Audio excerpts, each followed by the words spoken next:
G'day guys, here we are. We've got the Transmoto project bike, and today we're going to show you how to set the sag correctly. I think it's the most crucial thing, especially with suspension, getting that correct. You know, the balance of the bike is affected pretty heavily if you got too much sag or not enough sag. The handling of it is affected pretty heavily, so we'll show you how to do that today. Rightio, so we've got tools laid out here. We've got the Sag Tool. So it's quite easy, you can zero it. You don't have to do, you know, the calculations in your head, it basically does it for you. Text to mark point on the rear guard. I like to use a little pinpoint because it's always there, the same spot. So if you have to go back and forwards, it's in the same spot. Text to mark always rubs off. And then a Allen key to adjust it, to loosen off the spring collar.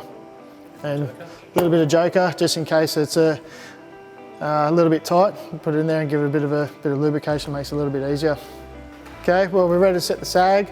We've got the little mark on the rear guard here, so it's just a reference to keep going back to all the time.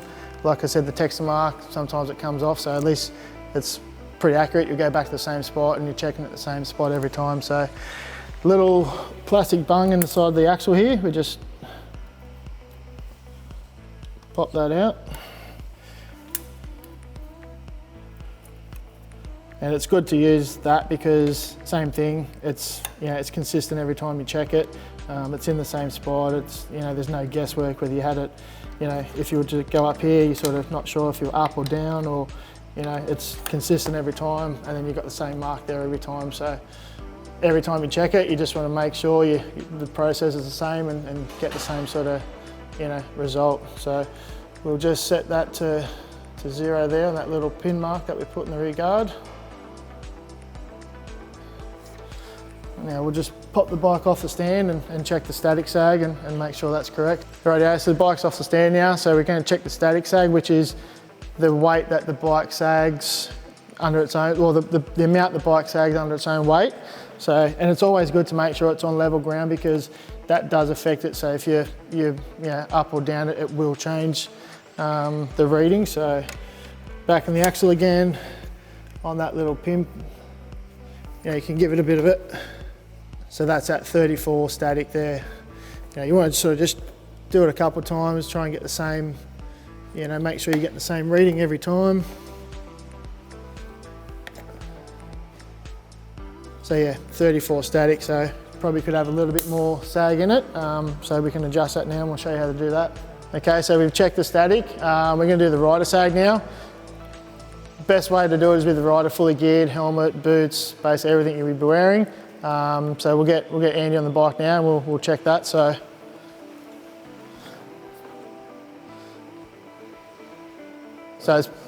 it's pretty crucial to be in the same spot every time you check it, so your readings are consistent. So we generally sort of have the guys touch the bars and then just sort of have their hands by their side, sort of straight up and sort of looking straight ahead. So you're in the same position every time. You're not too far forward, not too far back, because that will change the readings quite a fair bit. So, and it's easy if you've got someone to help hold the bike while you're doing it. So, and we go back to that same point on the bike.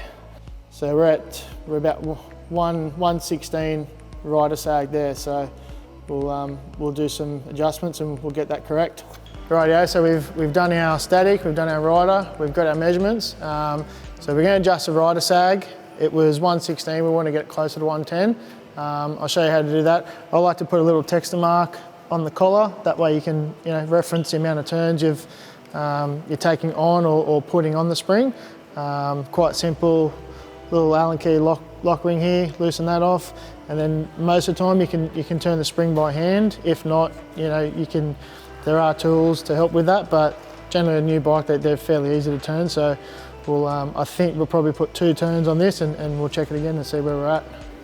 We'll get Andy back in that same position. Again, just got to be crucial where you stand, and so your measurements are always the same and consistent. And yeah, we're on 110 there, so we'll double check the static sag and see where that is, and yeah, we're good to go. Okay, so we're just going to double check the static sag. Same thing, go back to your reference point, give it a a few bounces here and there. Yep, so around 30, 34, close, sort of between 34, 36.